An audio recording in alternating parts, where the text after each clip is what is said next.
Hai, apa kabar semua? Semoga kalian dalam keadaan baik-baik aja. Ketemu lagi sama saya Oki Subrata di channel ini. Dan kali ini saya mau ngebahas HP kelas menengah dari Oppo yang diluncurin sekitar sebulanan yang lalu. Ini dia Oppo A92.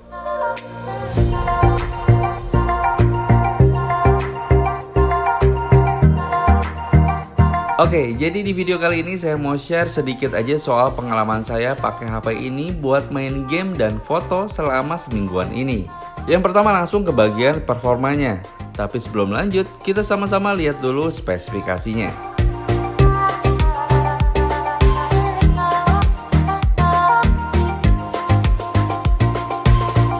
Oke, Oppo A92 ini punya layar model baru yang disebut dengan Neo Display. Jenis panelnya LCD dengan ukuran 6,5 inci yang menurut saya sangat ideal buat main game ataupun nonton video. Apalagi desain 3D quad curve-nya ngoptimalin sudut lengkung di bagian belakang HP ini bikin nyaman pas mainin game. Buat tes performanya ada dua game yang saya mainin, yaitu PUBG Mobile dan Call of Duty Mobile. Nah, sebagai info tambahan selama gaming test berjalan, saya juga mau nunjukin ke kalian soal daya tahan baterai si HP ini selama mainin game. Karena kalau ya kamu seorang gamer, salah satu faktor yang dilihat kalau mau punya smartphone tentunya kapasitas baterainya. Yap, dengan kapasitas baterai yang besar, tentunya pengalaman bermain game akan lebih nyaman tanpa harus khawatir kehabisan daya. Nah, seperti yang kalian lihat, sebelum mulai nge-game, kondisi baterai di awal ada di 70% guys. Langsung aja kita mulai. Yang pertama saya mau coba PUBG Mobile. Untuk settingan grafiknya sendiri, bisa mainin di grafik balance dengan frame rate-nya medium. Dan untuk grafik smooth, option frame rate-nya bisa sampai high. Selama saya mainin game ini cukup berjalan dengan stabil, menggunakan settingan kualitas grafis balance dan frame rate-nya medium.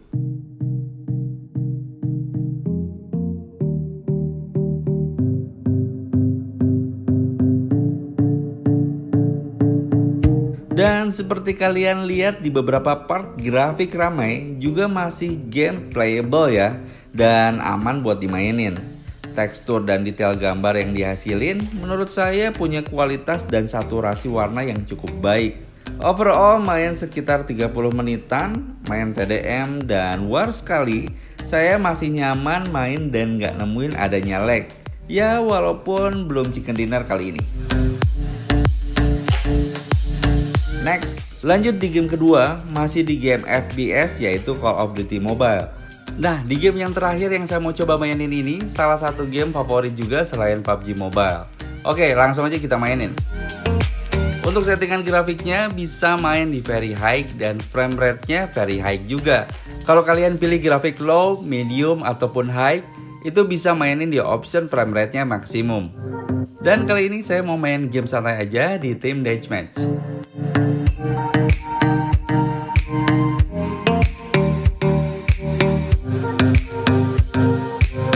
So, selama saya mainin ini lancar guys, dan tracking pergerakannya juga saya coba ini smooth banget.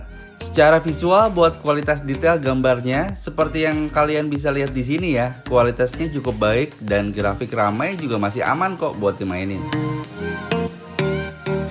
Oke, setelah saya mainin dua game ini kurang lebih 1 jaman, kondisi baterai di awal yang tadinya 70% berkurang jadi 56%. Jadi total persentase untuk dipakai buat mainin game berat selama 1 jam bisa ngabisin 14% guys.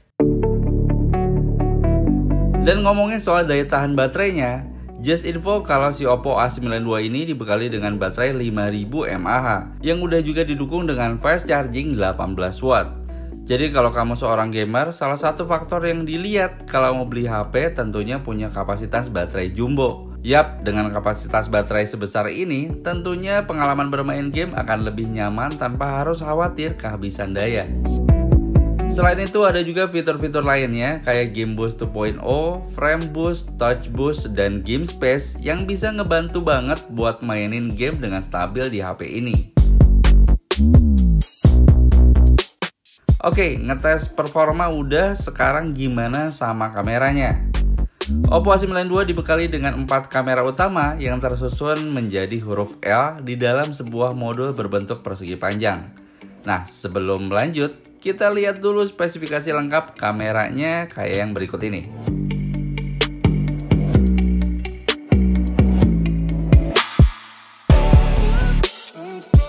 Setelah saya coba untuk explore menggunakan kamera Oppo A92 ini, secara keseluruhan hasil jepretan kameranya tergolong bagus di kelasnya, baik di dalam ruangan maupun di luar ruangan dengan pencahayaan yang cukup. Tingkat kecerahan, detail, dan warna yang dihasilin juga cukup baik dan gak lebay. Sekarang langsung kita lihat hasilnya kayak yang berikut ini.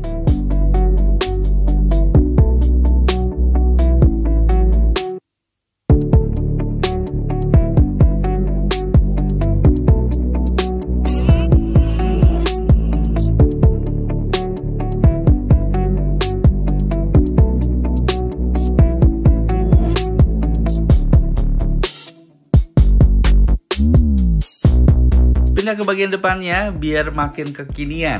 A92 punya desain punch hole dengan kamera selfie-nya. Ngomongin soal hasil, adanya sensor yang cukup besar sangat ngebantu buat penangkapan cahaya yang maksimal dengan detail yang baik. Pakai di mode portrait juga bokeh yang dihasilin cukup rapi kok. Kamera dengan Oppo A92 ini memang nggak ada fitur ultra night selfie kayak di kamera Reno 3 yang secara kelas ada di atasnya. Tapi setelah saya coba, kamera dengan Oppo A92 ini masih mampu mengambil hasil foto di kondisi kurang cahaya atau malam hari secara jelas, meskipun bintik noise masih sedikit kelihatan. Oke, kita lihat hasilnya kayak yang berikut ini.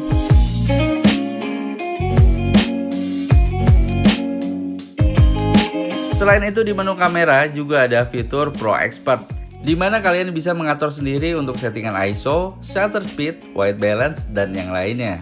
Nah, sekarang saya udah ada di spot yang berbeda.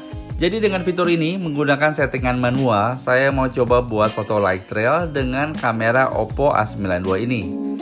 Caranya gampang banget. Yang pertama, ubah settingan ISO dan EV di titik yang terendah. Kemudian di sini saya coba mainin white balance-nya di angka antara 4500 sampai 5200. Terus shutter speed-nya saya coba 4-6 detik. Dan part ini penting banget guys. Jadi kalian harus coba terus menerus untuk mendekati hasil yang maksimal. Kalau misalkan over bright, kalian bisa turunin white balance dan shutter speed-nya. Begitu juga sebaliknya ya, kalau kalian ngerasa terlalu gelap. Intinya dicoba terus menerus sampai kalian nemuin komposisi warna dan detail yang pas. Oke, setelah utak-atik sedikit, berikut hasilnya.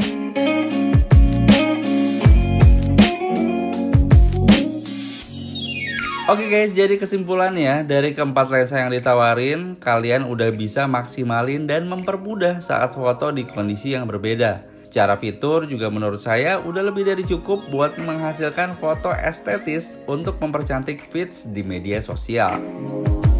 So guys, sekian untuk video kali ini. Semoga dari apa yang saya udah sampaikan lewat video ini bisa mewakili jawaban buat kalian dan bisa kasih rekomendasi HP di kelas mid-range. Tulis juga pendapat kalian di kolom komentar di bawah. Like dan share jika kalian suka dengan video ini. Saya Oki Subrata pamit. Thanks for watching. Until next time.